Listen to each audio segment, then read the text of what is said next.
Aleluia, louvado seja o nome do Senhor. Eu quero, nessa segunda parte, falar sobre cuidados à liderança, Como eu disse, nós construímos um pouquinho aqui a história e a vida do Josué. Agora vamos desconstruir um pouquinho, como algumas coisas que a gente precisa observar. Eu quero convidar você a abrir aí a sua Bíblia em Deuteronômio 31, versos 7 e 8.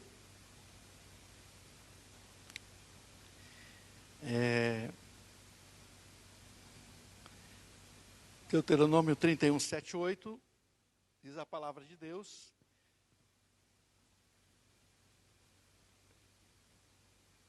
chamou Moisés a Josué e lhe disse, na presença de todo Israel: sê forte e corajoso, porque com este povo entrarás na terra que o Senhor, sob juramento, prometeu dar a teus pais, e tu os farás herdá-la.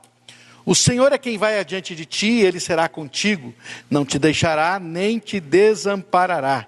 Não temas, nem te atemorizes. Amém? Cuidados na liderança. Vamos lá?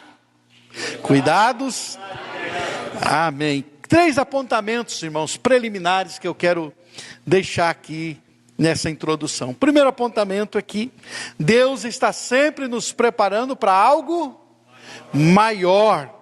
Todo o preparo de Josué não foi apenas para liderar com Moisés, foi para que um dia ele pudesse substituir Moisés. Ele sabia disso? Provavelmente não. Mas Deus sabia, Deus sempre sabe, por isso Ele está sempre trabalhando na nossa vida, Sempre para algo maior. E a gente precisa ter esse entendimento, que aquilo que acontece na nossa vida é para algo maior. A gente nunca sabe, mas o jeito de Deus trabalhar é muito, mas muito diferente. Por isso que o profeta vai dizer que os pensamentos dele são mais elevados, os caminhos dele não são os nossos, E eu olho, por exemplo, para a minha família, para a trajetória da minha família, e vejo quanto Deus trabalhou com situações que eram calamitosas, situações difíceis, para trazer a gente para o centro da vontade dele. Meu pai, em 1975, foi missionário lá no interior do Rio Grande do Sul, na cidade de Rosário do Sul, na campanha gaúcha, perto de Santana do Livramento. Eu tinha 8 anos de idade quando ele foi para lá, em 1975. E lá ele começou uma igreja do zero, uma cidade que na época tinha uns 50 mil habitantes, de macumba. Tinha, acho que na cidade, mais de 50 de macumba. Só na rua onde a gente morava, tinha 3. Era coisa feia. Despacho para encontrar nas esquinas, então, era a coisa mais comum.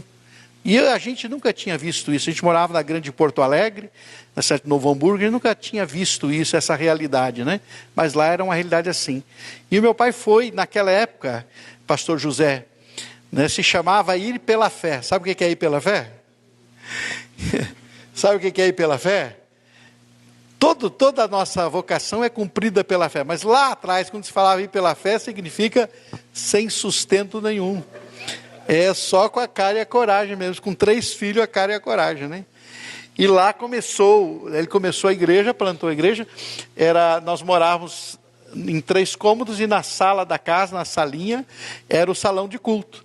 E eu lembro até hoje que era uma caixa de Pepsi-Cola de madeira de um lado e de outro, e uma tábua em cima, era o banco da igreja, E um violãozão, que a igreja de São Gabriel, nossa igreja de São Gabriel, havia mandado um violãozão preto, parecia um caixote, Era o violão da igreja. Então, começou ali daquele jeito, E Deus operou milagres, muita libertação.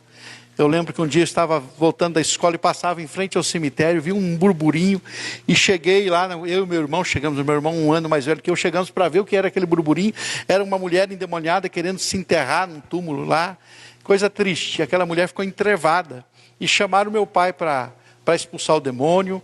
Meu pai foi, ela foi liberta, mas ficou entrevada, o demônio nem entrevou ela. E aí ele disse, olha, hoje à noite, era uma terça-feira, nós vamos ter uma reunião de oração, culto de oração na igreja. Leva ela lá para a gente orar depois por ela de novo. Levaram ela na cadeira, que ela não podia andar. E no final daquele culto, na última oração naquela noite, né, meu pai sentiu que era o momento de orar por ela, para que ela saísse daquele lugar liberta e andando. Ele diz, agora só fica aqui quem realmente tem fé de que Jesus pode curar ela e libertar ela desse demônio que tem entrevado essa mulher. E ficou lá um grupinho de irmãos e começaram a orar, tudo novo convertido, né? Tudo recém-convertido. Começaram a orar com fervor, e aquele fervor, e de repente meu pai sentiu que era um momento, foi lá e disse, em nome de Jesus levanta, e ela saltou da cadeira e saiu andando da igreja, se converteu toda a família, e foi uma coisa tremenda. Então, aí, né, Deus operou, enfim. Mas, em 1983, meu pai volta para a Grande Porto Alegre, ele diz, não quero saber mais de ministério, eu vou cuidar da minha vida, eu vou fazer o que eu acho que eu tenho que fazer, e foi trabalhar secularmente, né? Eu estava com 16 para 17 anos, e ele foi trabalhar secularmente. E ele disse, não quero mais saber de obra, né? Mas ele tinha um chamado e uma vocação.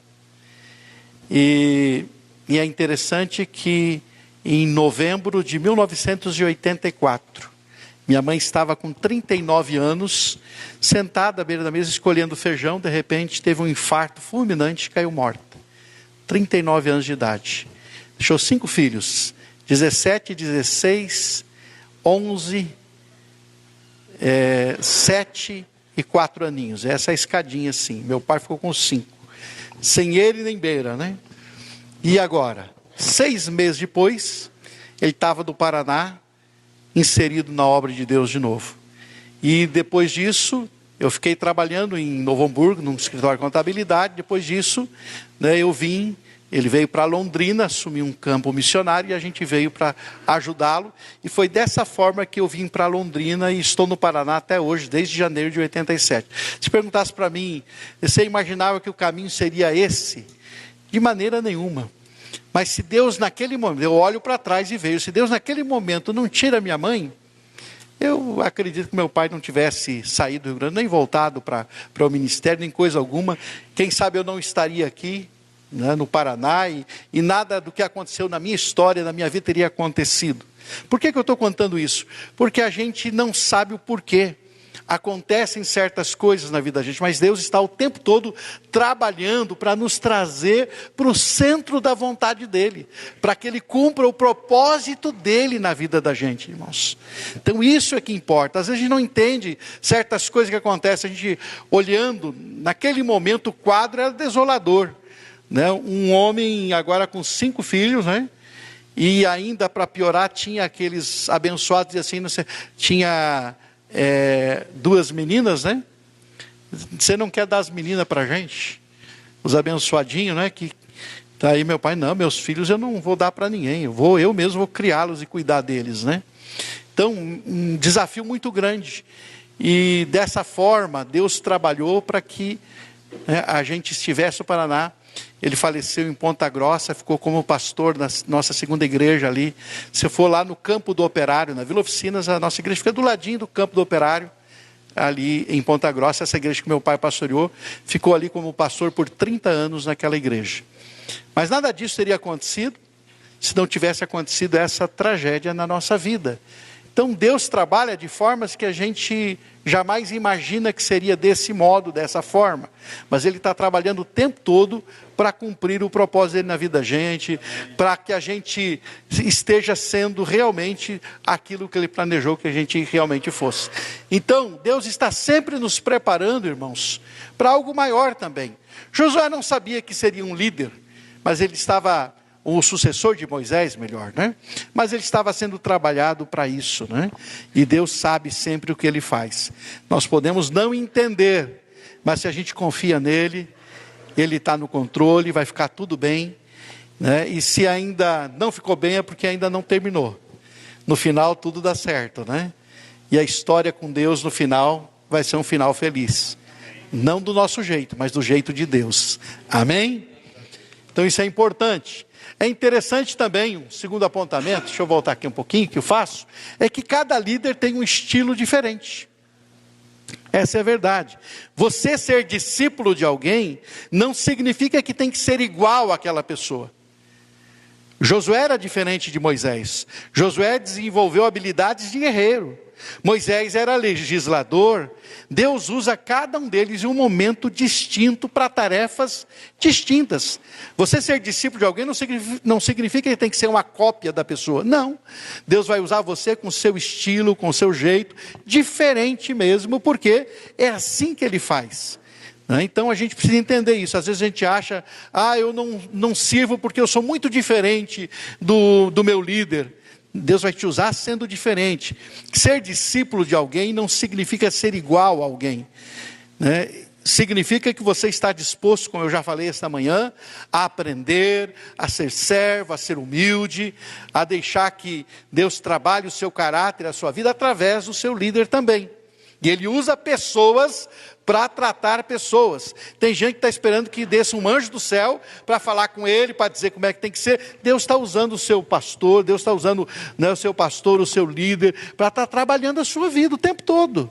Ele usa pessoas para trabalhar pessoas, né? E de vez em quando dá aquela esmerilhada que sai faísca, né?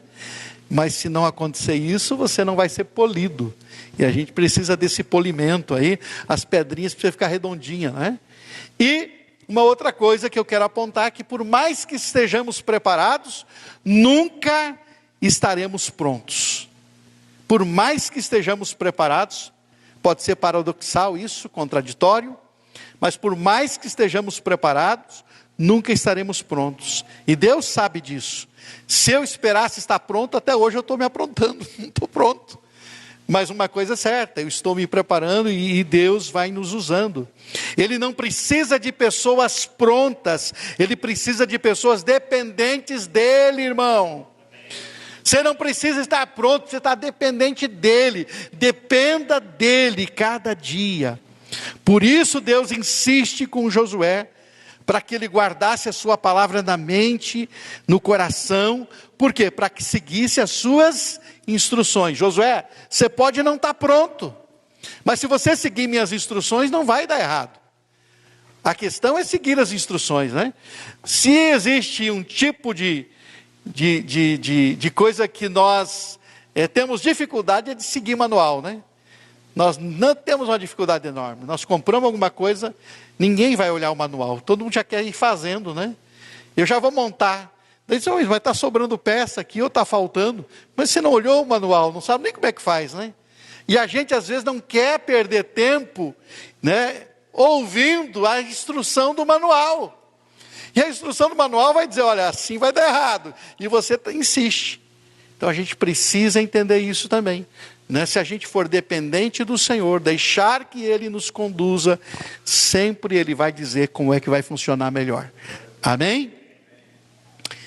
Cuidados que precisamos ter na liderança, queridos, né? Como eu disse, nós vimos alguns elementos que prepararam Josué para a liderança. Mas agora vamos aprender um pouquinho com os erros de Josué, sobre os cuidados que precisamos ter na liderança. Por isso que eu digo que é desconstruir um pouquinho, para mostrar que o Josué não era super-homem, ele era um homem. Assim como o Tiago diz que Elias era um homem sujeito às mesmas paixões que nós, às mesmas fraquezas. E foi um homem que foi usado por Deus, que orou e Deus atendeu a oração dele, né? Não choveu por 3 anos e meio, depois ele ora e chove, né? O homem que fez fogo descer do céu, mas era um homem humano como qualquer um de nós também, e a gente precisa entender isso. Eu acho que eu nunca vou ser um bom líder. Por quê? Porque eu tenho ainda muitas coisas que eu preciso. Irmão, você nunca vai estar pronto, mas precisa estar sempre se preparando e sendo preparado. Amém? Qual é os cuidados que precisamos ter? O primeiro deles, busque sempre a orientação de Deus antes das decisões. Josué capítulo 7, versos 3 e 4 é a passagem em que Josué agora conquistou Jericó e agora vai partir para Ai. E diz o texto, e voltaram a Josué e disseram, não suba todo o povo, subam uns 2 ou 3 mil a ferir Ai. não fatigueis ali todo o povo, porque são poucos os inimigos. Assim subiram lá do povo uns 3.000 homens, os quais fugiram diante dos homens de Ai. A campanha da conquista de Canaã, ela na verdade sofreu apenas uma derrota. Perdeu 33 homens, só. Uma derrota em toda a campanha, de 7 anos ali de batalha. E por que isso aconteceu? E por que em Ai? Porque não foi apenas porque Acã havia escondido uma capa babilônica, umas peças de ouro, prata. Não, não foi apenas por isso. Por quê? Não foi apenas. Claro que o Acã pecou, mas isso foi errado, sim. Mas se Josué tivesse consultado ao Senhor, antes de enviar os seus homens à batalha, ele teria ouvido Deus lhe dizer o que estava acontecendo. Quem sabe a palavra que Josué ouviria seria esta: antes de ir à guerra, santifique o povo, porque há pecado na congregação. Escute bem, meu irmão. Mesmo quando tudo parece estar indo bem, mesmo quando parece que está tudo tranquilo, como era o caso, mesmo assim consulte ao Senhor.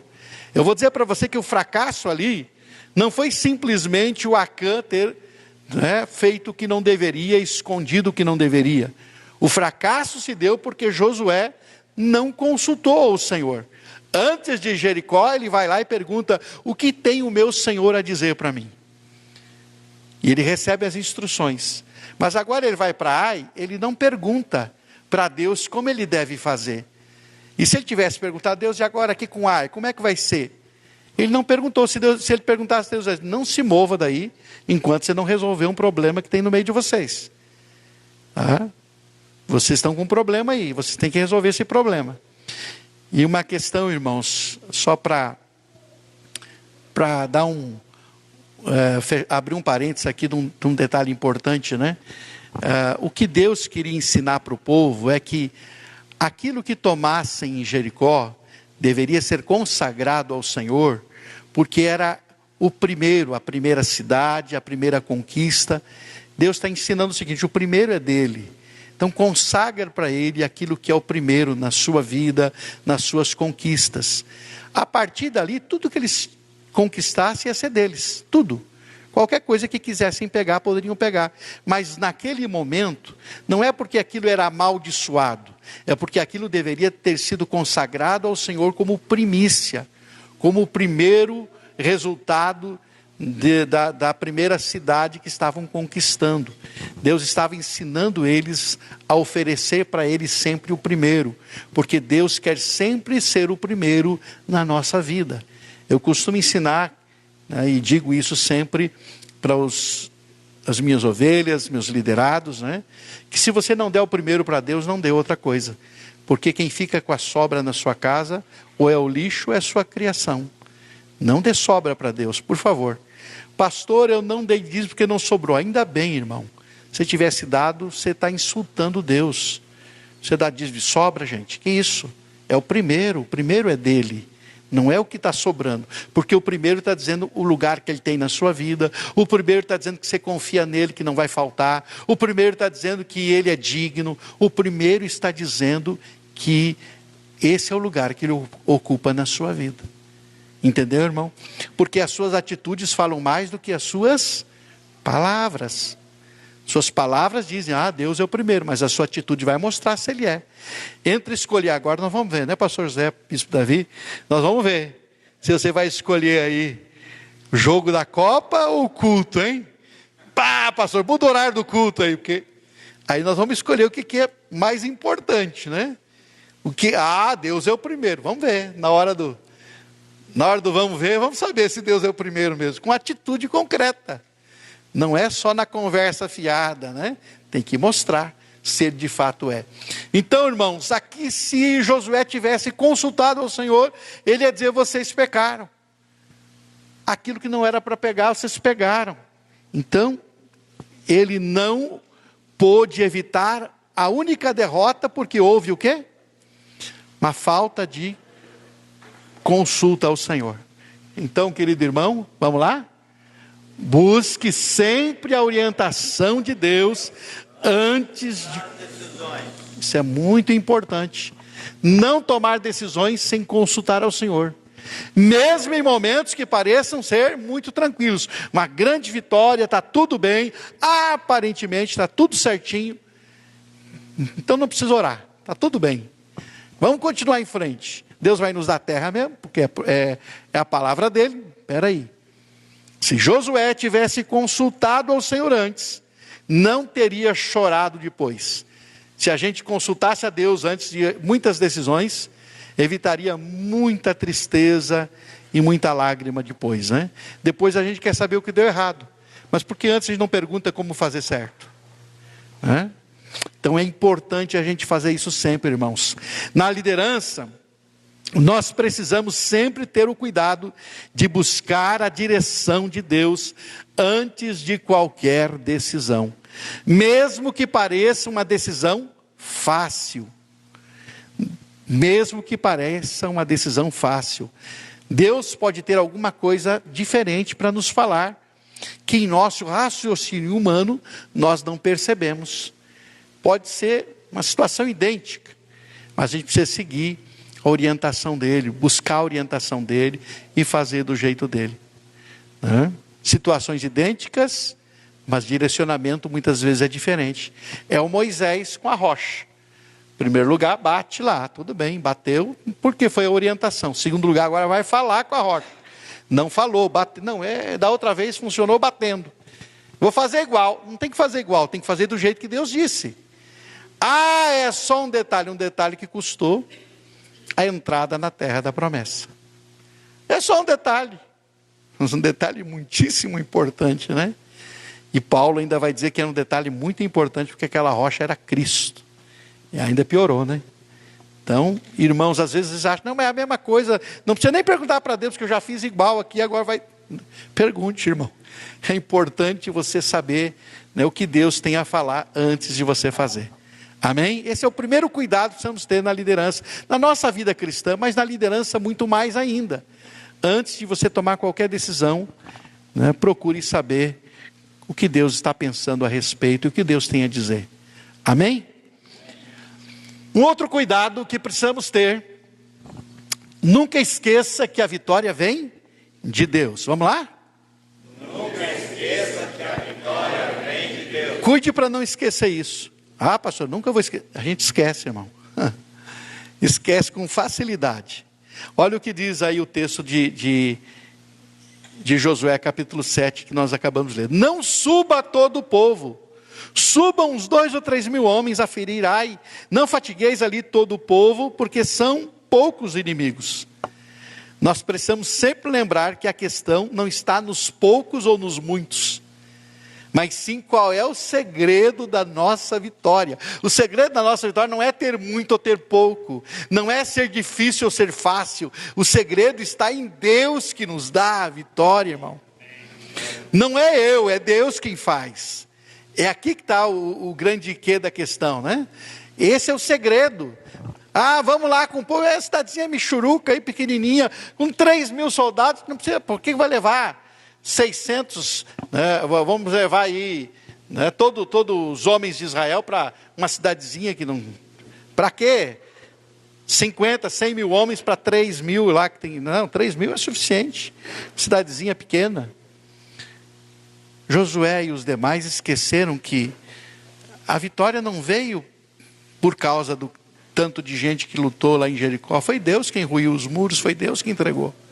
A vitória vem de Deus, irmãos. A gente não pode esquecer disso nunca, que não é o que a gente faz, é o que Deus realmente faz. Costumamos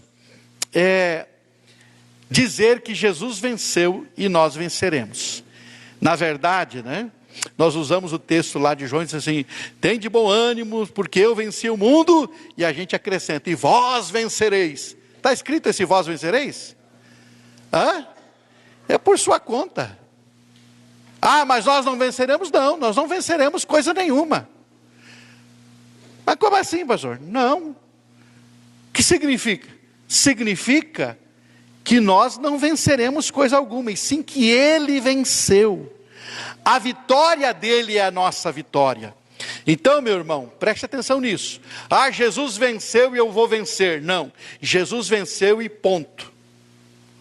E eu não vou vencer? Não, você não vai vencer, porque ele já venceu por você. O que você tem é que se apropriar da vitória dele, que é a sua vitória. Está entendendo? Não é que você vai vencer, você não precisa vencer nada, porque ele já venceu. A questão é você se apropriar daquilo que já é a vitória dele. Por isso eu disse, tem de bom ânimo, por isso ele disse isso. Porque eu venci o mundo. Pronto, ponto. Ele venceu.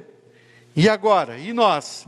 Em mim, vocês vencem também. Porque se você se apropriar da minha vitória, essa minha vitória foi a vitória de vocês. Então não sou eu que vou vencer, é ele que já venceu. O que eu faço é me apropriar do que ele já fez. Eu me aproprio daquilo que ele já conquistou para mim. Ah, eu estou conquistando. Não, ele conquistou para mim. Eu estou me apropriando do que ele conquistou para mim. Está entendendo, irmãos? Então é isso que a gente precisa compreender. Às vezes a gente acha que, mas assim eu vou... Não, nós nos apropriamos da vitória dele. E é ele quem venceu e nós vencemos com ele. Por isso Paulo entendeu isso muito bem. Paulo diz que em Cristo nós somos, olha bem, em Cristo nós somos mais do que vencedores. Mas preste atenção.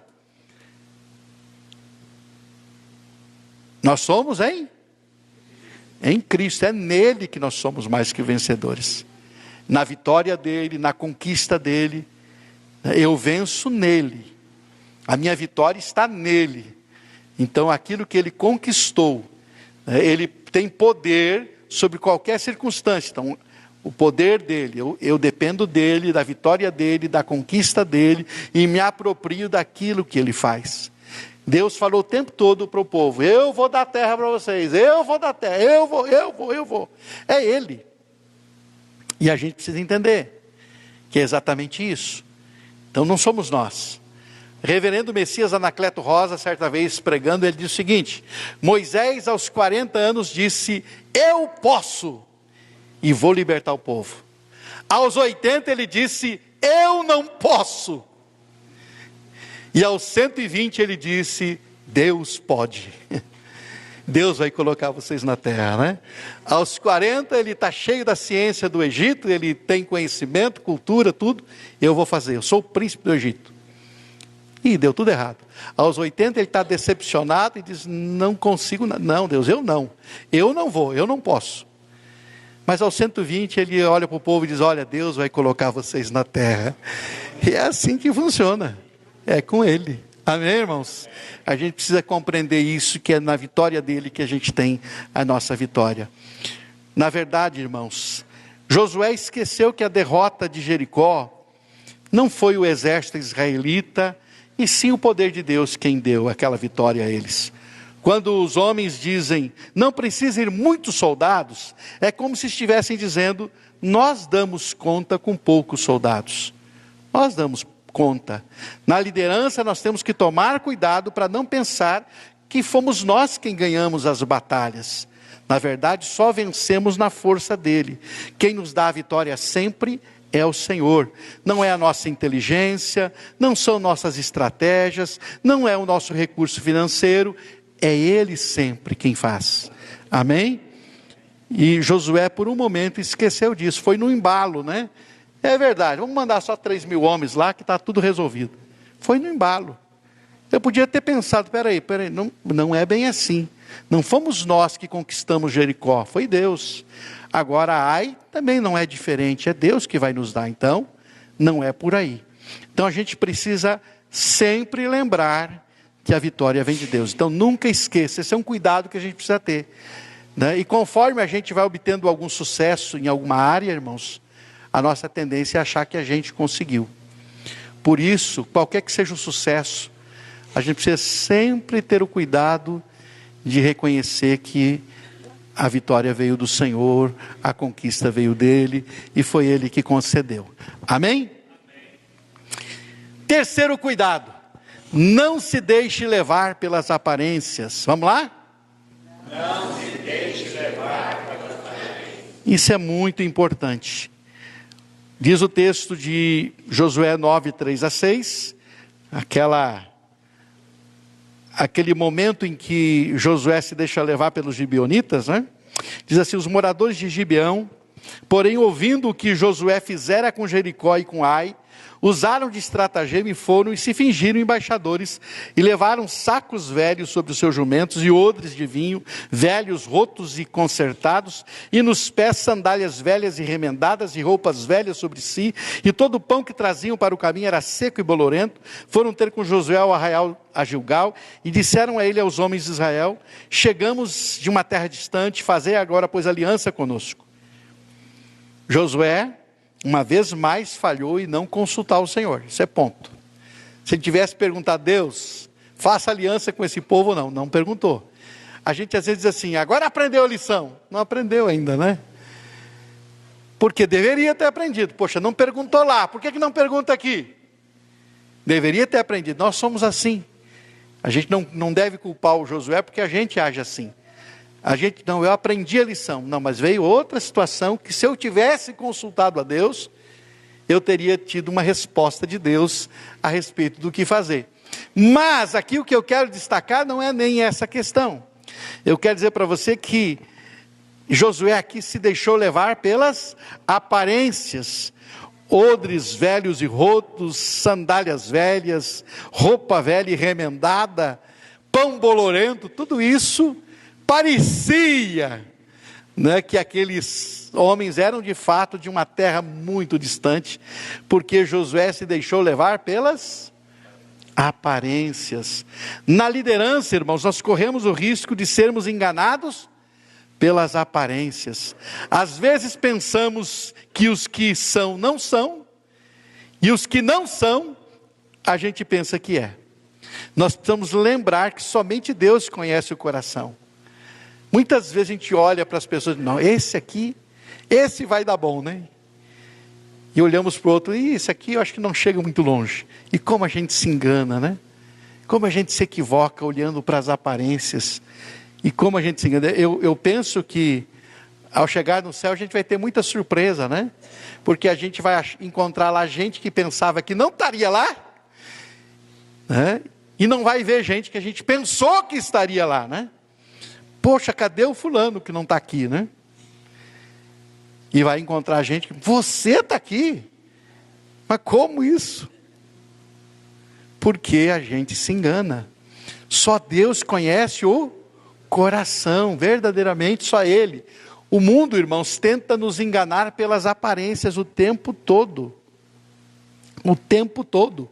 Mas só Deus conhece o coração. Você lembra de Samuel na casa de Jessé? Por Samuel, ele derramava o óleo do primeiro que apareceu. É o Eliabe, é esse aí o camarada. E Deus, olha, se ele não ouve Deus, ele faz uma bobagem. E aí Deus fala: ei Samuel, para aí, que é isso? Você está vendo por fora, eu estou vendo por dentro. Não tem nada a ver com isso. Para Samuel já era o Eliabe, era o primogênito do Jessé. Mas Deus disse: olha, eu estou vendo o coração, você só está vendo, né, por fora, eu estou vendo por dentro. Então é isso que você precisa entender, não é esse. Nós somos, irmãos, seres visuais, influenciados pelo que vemos. Quando Ló viu a campina do Jordão, que se estendia até as cidades de Sodoma e de Gomorra, aquilo encheu os olhos de Ló, né? E ainda mais quando o tio dele diz assim: você pode escolher, se você quiser ir para a esquerda eu vou para a direita, se você quiser ir para a direita eu vou para a esquerda. E ele olha aquelas campinas verdinhas, ele diz: é para lá que eu vou. Porque nós somos seres visuais. E Ló foi fisgado pelos olhos. Daqui a pouquinho ele virou citadino, deixou de ser um habitante de tenda, se tornou um citadino. Foi morar na cidade e lá se enroscou. Porque é interessante, pastor José, quando você se torna um citadino, você mora em casa de pedra, de tijolo, de areia, aí é mais difícil de sair, né? Eu vou deixar minha casa. Agora, se é uma tenda, você bota em cima do camelo e vai embora. Por que o Abraão sempre morou em tendas? Não é porque ele não tinha, ele era riquíssimo. Por que nunca construiu uma mansão para ele? Porque essas coisas de pedra amarram a gente. Eu vou deixar minha casa. Se Deus te chamar agora, você vai sair daí onde você está e você vai para mudar até de cidade, até de país, para fazer o que eu estou. Deus, a minha casa aqui, eu vou deixar tudo aqui. A esposa do Ló ficou com o coração lá. Esse foi o problema. O coração ficou lá, em Sodoma. E esse é o problema, irmãos. A gente se apega às coisas. E nós somos seres visuais, então o mundo, ele nos atrai, nos pega pelo olhar, nos fisga pelos olhos. Por isso as vitrines são tão chamativas, né? Tão chamativas. Por isso o mundo trabalha para nos encantar pelos olhos. O tempo todo o mundo está trabalhando para nos fisgar pelos olhos. Essa é a verdade. O tempo todo. Eu lembro quando exagerava no prato, eu ouvia a mãe dizer, o olho maior que a barriga, né? Quem é que já não ouviu, né? Essa expressão da mãe ou do pai, né? Não tem o olho maior que a barriga, porque os olhos, né? Os olhos enchem e você quer fazer mais do que você aguenta, né? Porque nós somos fisgados pelos olhos. Por isso a gente tem que cuidar com as aparências. O Josué olha para aqueles homens, nossa, eles vêm de longe mesmo, pão bolorento, roupa rasgada, sandália, né, puída, já gasta. Esses homens estão falando a verdade. E se deixou enganar por aquilo que os olhos dele estavam vendo. Josué se deixou levar pelo pão bolorento, pelas roupas rasgadas, pela aparência de peregrinos distantes. Isso o enganou. Como líderes, nós devemos cuidar para não sermos levados pelas aparências. Cuidado com as aparências. Não se deixe enganar. Aquilo que parece humilde, às vezes não é. E aquilo que parece que não é, é. Aquilo que parece ser, muitas vezes não é. E aquilo que não parece, de fato é. Eu tenho encontrado, irmãos, gente que tem posse muito mais humilde de gente pobre que é orgulhosa. Que a gente, é uma pessoa que não tem posse, mas tem um orgulho, né? Um orgulho. Tem gente que tem dificuldade de se deixar ajudar, né? Não aceita uma carona porque está incomodando o outro, tá? Porque na verdade no fundo não é isso, é o orgulho de não, sabe, não quero aceitar aquilo ali, né? Então a gente precisa tomar cuidado. Por isso o líder tem que cuidar com as aparências mais do que tudo. O inimigo trabalha o tempo todo conosco nessa questão, mostrando coisas. Ele mostrou os reinos do mundo para Jesus. Olha, tudo isso te darei. É um atalho, você não precisa de cruz. Para que cruz? Você pode ter tudo. Você pode ter tudo que você quiser. Para que a cruz? E assim o inimigo faz. Ele nos mostra coisas para nos afastar do propósito de Deus para a nossa vida também. Então cuidado com as aparências. Amém? E um quarto cuidado importante, que é o cuidado com a continuidade, irmãos. Prepare sucessores. Vamos lá? Prepare. Alguém que continue, né? Meu filho certa vez disse para mim, ele é baterista na igreja, vou parar de tocar porque os meus pulsos estão abertos, não sei o que, disse, depois que você preparar um outro baterista, você pode. Primeiro você tem que reproduzir. Reproduz, depois você para. Antes de reproduzir, não pare não. Então, qualquer que seja a área da vida que você está trabalhando, irmão, se você não deixar sucessor, como disse alguém, sucesso sem sucessor igual fracasso. Esta é a soma final. Então é importante a gente entender essa questão. E se existe uma coisa que, quem sabe, o bispo Davi escreveu isso no livro dele, né? Que quem sabe foi o maior erro do Josué, foi exatamente não ter preparado alguém para continuar, né? Diz o texto em Juízes 2, 8, 10, é um dos textos mais tristes da Bíblia, irmão. Eu o vejo como um dos textos mais tristes. Por quê? Porque diz assim, faleceu Josué, filho de Num, servo do Senhor, com a idade de 110 anos. Sepultaram-no no limite da sua herança em Timnat-Heres, na região montanhosa de Efraim, ao norte do Monte Gás. Foi também congregada a seus pais toda aquela geração. E aí vem a parte feia. E outra geração após ele se levantou, que não conhecia o Senhor, nem tampouco as obras que fizera Israel. Não conhecia o Senhor. Você não está falando de uma geração distante.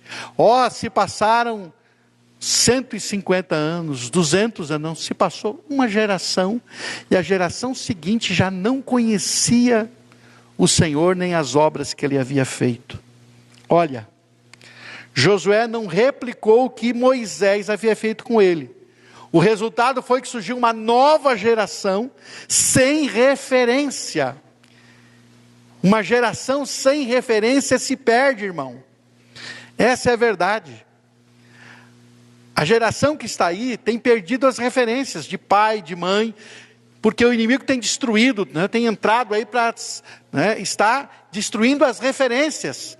Quando você vê esse questionamento de questão de novos modelos de família, a questão não é A, B ou C, a questão é para acabar com as referências mesmo. De ter um pai como referência, de ter uma mãe como referência, de ter pessoas que sejam referências. Essa é a verdade. Então, o que o inimigo tem trabalhado é para destruir as referências, porque isso deixa as pessoas sem um modelo, sem uma direção. Por isso a referência é tão importante. Por isso, eu disse para vocês na parte anterior, que aqui ministramos, que o líder é aquele que inspira com o seu exemplo, aquele que vai à frente para mostrar como fazer e como é que funciona. Então, isso é importante. Surge uma nova geração sem referência. Se você quiser encerrar o seu ministério, seja ele qual for, pode fazer, mas não faça sem ter cuidado com a continuidade. Quem é que vai continuar se você parar? Ah, não tem ninguém. Então prepare alguém primeiro. Depois você pode ver o que Deus quer para a sua vida. Mas prepare alguém para continuidade, irmãos. Isso é importante. Não tem problema se o estilo for diferente do seu. Só não pode ser gente que não conhece Deus. Tem que conhecer Deus. Ah, mas o estilo é diferente. Não tem problema. Conhece Deus? Conhece. O problema aqui é que era uma geração que não conhecia Deus. E se não conhece Deus, faz bobeira, se afasta, não respeita, não reverencia, não teme, não leva a sério as coisas de Deus. É uma geração assim que nós encontramos por aí. Uma geração de gente que desacredita a Deus. Que desafio é levar essa nova geração a conhecer o Senhor? É um grande desafio. Mas tudo começa com relacionamento com Deus. Quem não se relaciona com Deus não se dispõe a servi-lo. Por quê? Porque não conhece.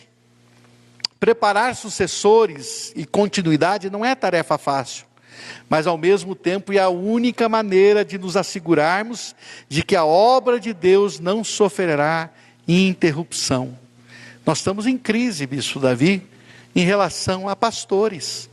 Tem até bastante gente cursando teologia, mas com vocação e chamado pastoral não tem. Quando a gente faz um desafio, tem um desafio.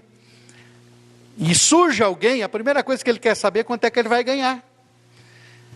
Qual é o salário? Como é que é? Tem membro lá, tem crente na igreja ou não tem? Não, você vai começar do zero. Não, eu não quero. O chamado é assim.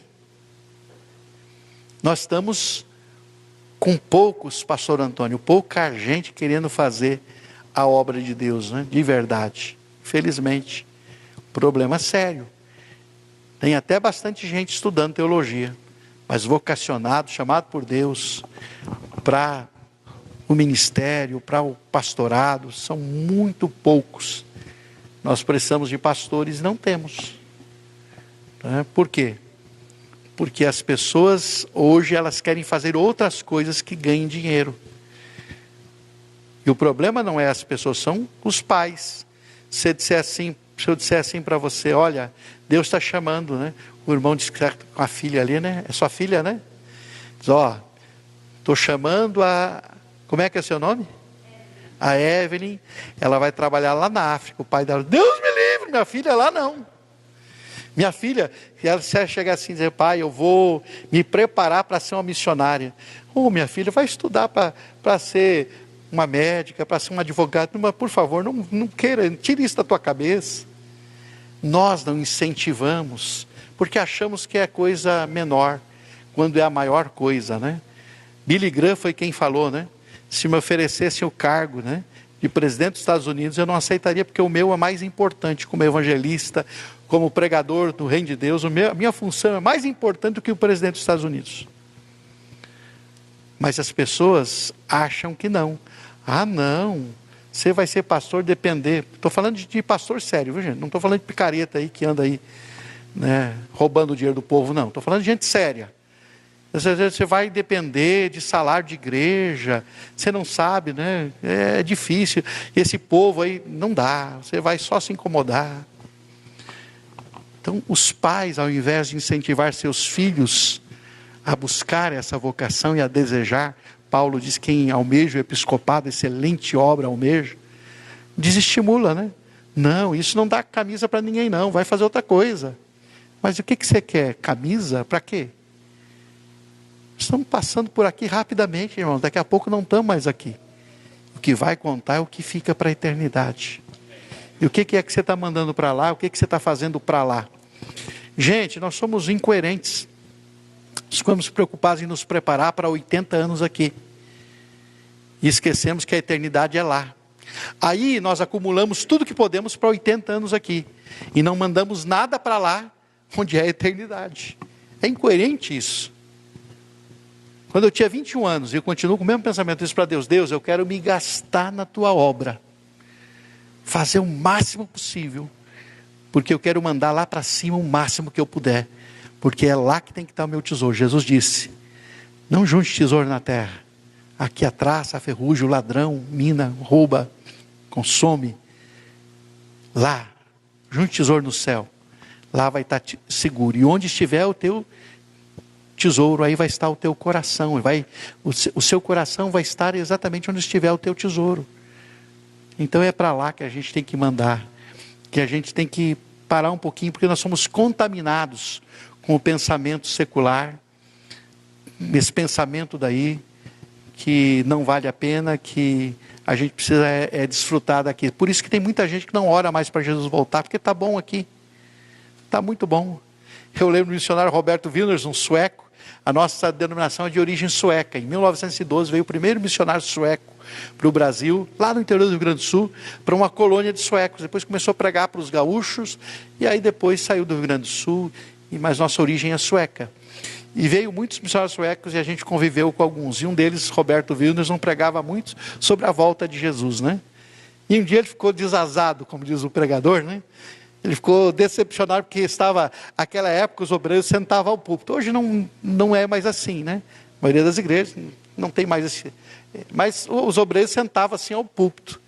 E ele pregando sobre a volta de Jesus, ele olhou para um dos obreiros: então, irmão fulano, se Jesus voltasse hoje, você ficaria feliz porque subiria com ele?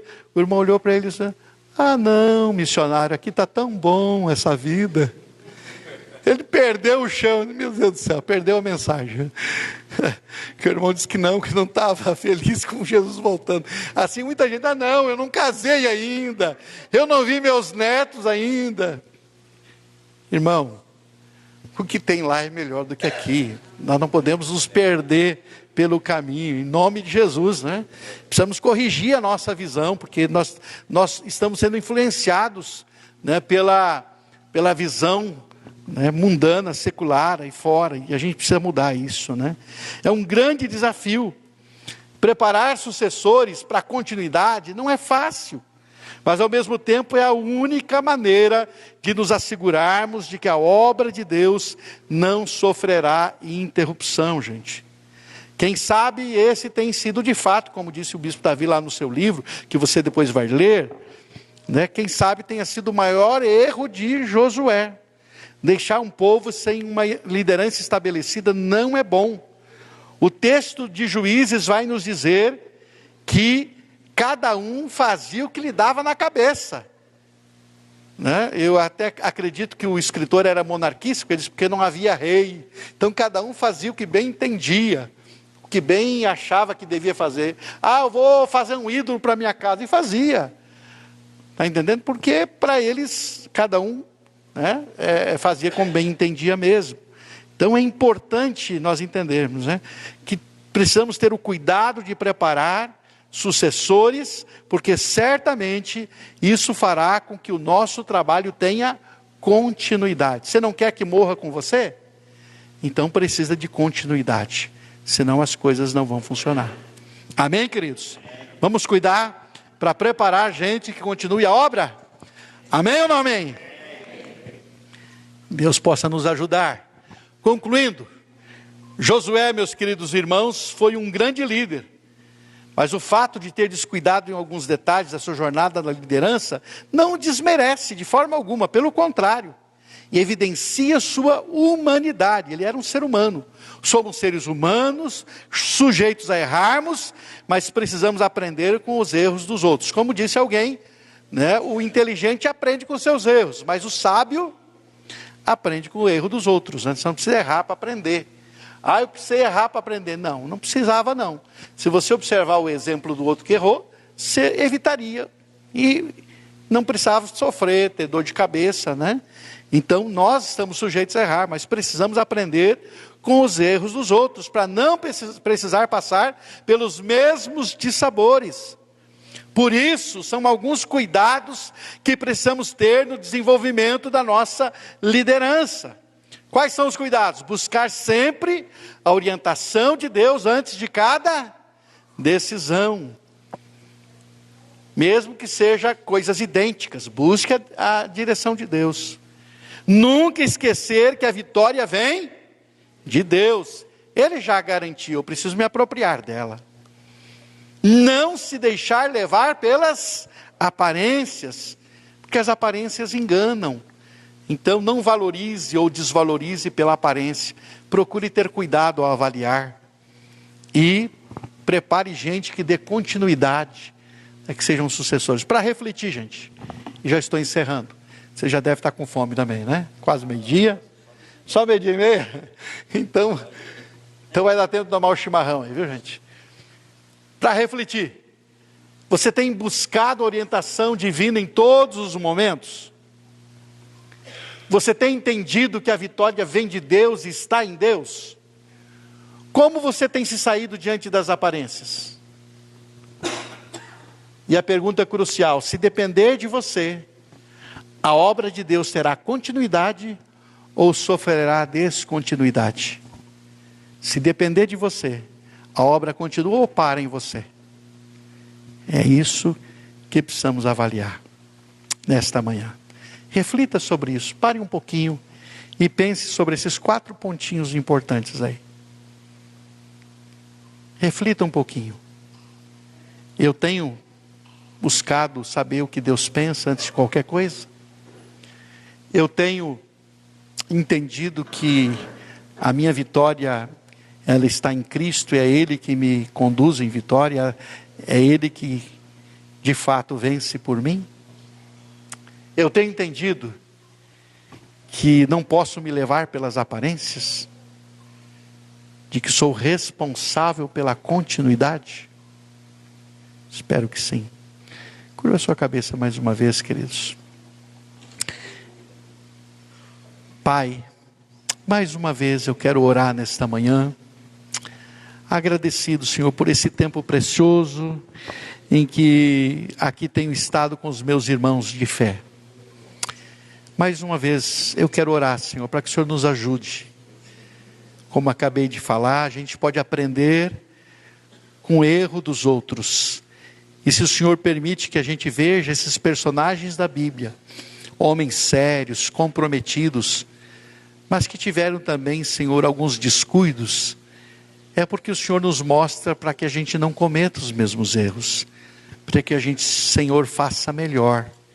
E muitas vezes não é o que tem acontecido.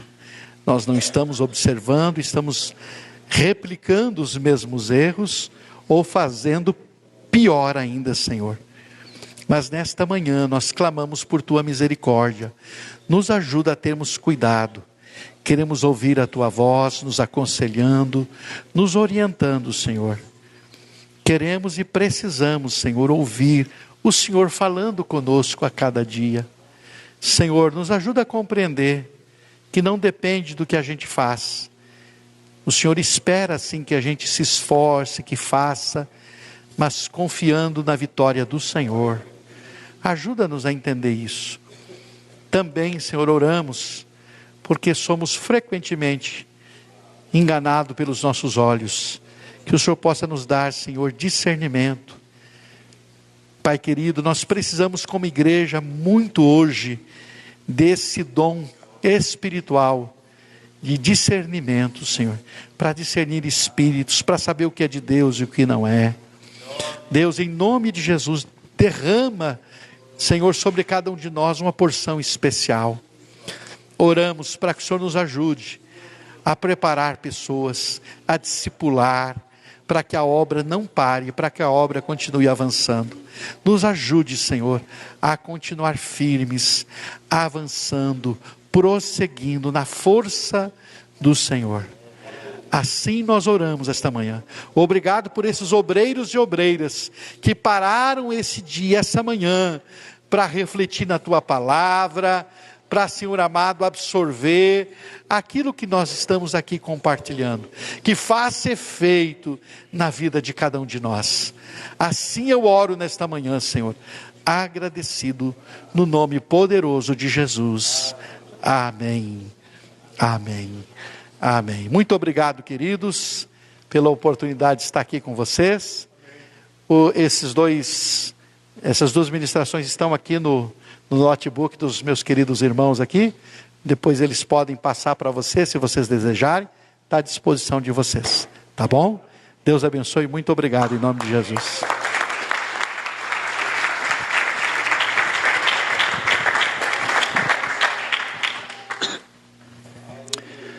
Glória a Deus. Muito obrigado, pastor Eliezer, por esse tempo aqui com a gente. Uma bênção realmente muito grande para nós, né? Eu creio que cada um desta manhã foi abençoado pelo Senhor, né? Eu creio que cada um dos irmãos foram abençoados, né? Eu quero agradecer mais uma vez todos os irmãos, pastor José, pastora Simone, né? Representando aqui a sede, com vários irmãos obreiros aqui da igreja sede, pastor Arildo, pastor Ivanete, também ali do 14 de novembro, também trouxe aí 2 casais para estar aqui. O pastor Aldenis, também é de Bema, né, veio conosco, né, tinha um casal que viria com ele, mas ficou doente, foi para o hospital ontem, né, e não pôde estar. Irmão Celso, pastor Celso, também lá de Guaíra, né, veio aí, é o lugar mais longe, né, da nossa igreja, está aí também com a gente.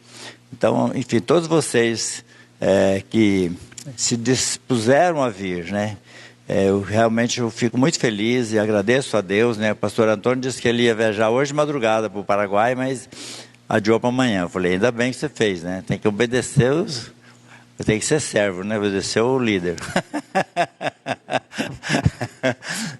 Brincadeiras à parte, mas é sério, né? Brincadeiras à parte, mas é sério, né? Então, muito bom. Então, eu só gostaria de ainda fazer mais algum apontamento, né? Lembrando, logo depois, vocês ficam naquele cantinho ali com a Evelyn, e ela vai fazendo foto, né? Não vai ninguém escape aí, todas as famílias vão ali para tirar uma foto, os obreiros, né? Tá bom? Para tirar uma foto. Segunda coisa, hoje teremos um almoço bem legal, né? Um cardápio que o Celso uma vez teve e ele gostou demais, né? Nós vamos ter uma coxa sobre coxa recheada hoje, né? E um macarrão que vocês nunca comeram, eu acho, a maioria. Alguns comeram, mas a maioria nunca comeu.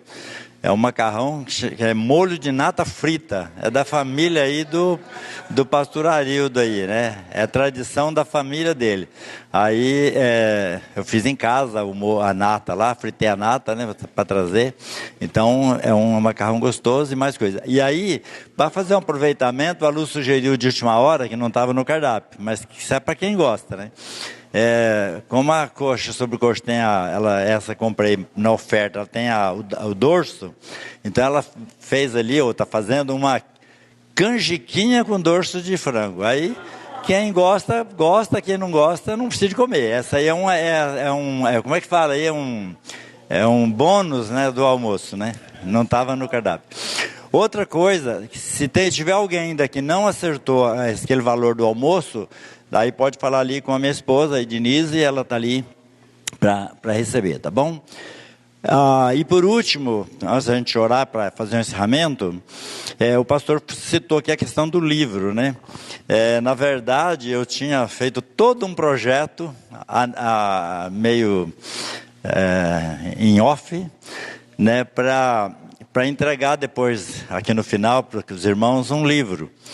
Então, eu escrevi um livro, Josué, servo fiel, guerreiro imbatível, porém, 3 pontinhos.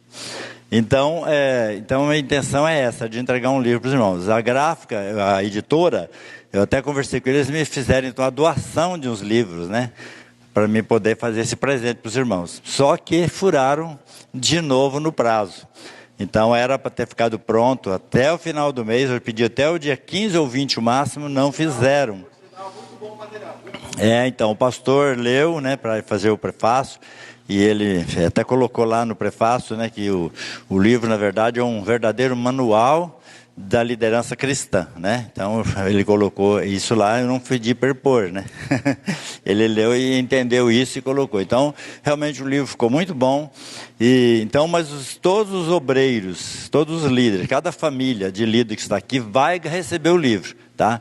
Aí depois, assim que chegar, eu vou entregando, tem ali a relação de todos que participaram. Vou dar para quem está participando, lógico, né? Então aí, cada um de vocês vão receber esse livro de presente.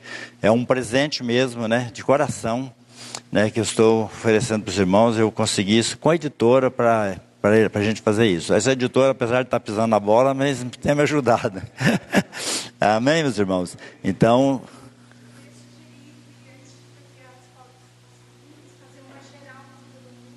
sim, acho que podemos fazer uma geral, sim. Mas daí fazer uma por família e depois uma geral. Eu acho que vamos fazer primeiro, porque o pastor tem que sair, né? Aí a gente faz uma com todos aqui, depois faz individual. Amém? Vamos ficar de pé então para a gente encerrar. Que Deus possa abençoar você, sua vida, cada um dos irmãos, já fiz aqui os agradecimentos, né? E que Deus possa realmente ministrar cada dia mais no nosso coração e que essa palavra fique gravada conosco para a gente poder procurar colocar em prática cada dia da nossa vida. Pai, muito obrigado, Senhor, por mais esta manhã que estamos aqui diante do Senhor, por este encontro, Senhor, de líderes de família. Eu te louvo pela vida de cada um dos teus filhos e filhas que estão aqui presentes, Senhor, incluindo as crianças que já estão aqui, Senhor, para também crescerem e aprenderem do Senhor. Muito obrigado, Senhor. Te louvo pela vida do pastor Liese, que se dispôs a estar aqui para ministrar o nosso coração com essa palavra tão abençoadora. Obrigado, Senhor. Continue abençoando e prosperando a vida e o ministério do teu filho, a sua família, em nome de Jesus, Pai. Fortaleça a vida de cada um dos nossos queridos irmãos, Senhor. Aqueles que têm alguma dificuldade ainda na sua vida, na família, alguma enfermidade, que o Senhor possa estar repreendendo em nome de Jesus, dando saúde física, emocional, espiritual, Pai, e fazendo-nos crescer em graça diante do Senhor, Pai. Já te louvamos também pela vida dos nossos irmãos, o Dilson, a Lucas está cozinhando para nós. Seja abençoando a vida deles, ó Pai, e prosperando, ó Pai, por tudo que eles têm feito pela Tua obra, Senhor. Nós oramos e pedimos isto, Pai, em nome do Senhor Jesus.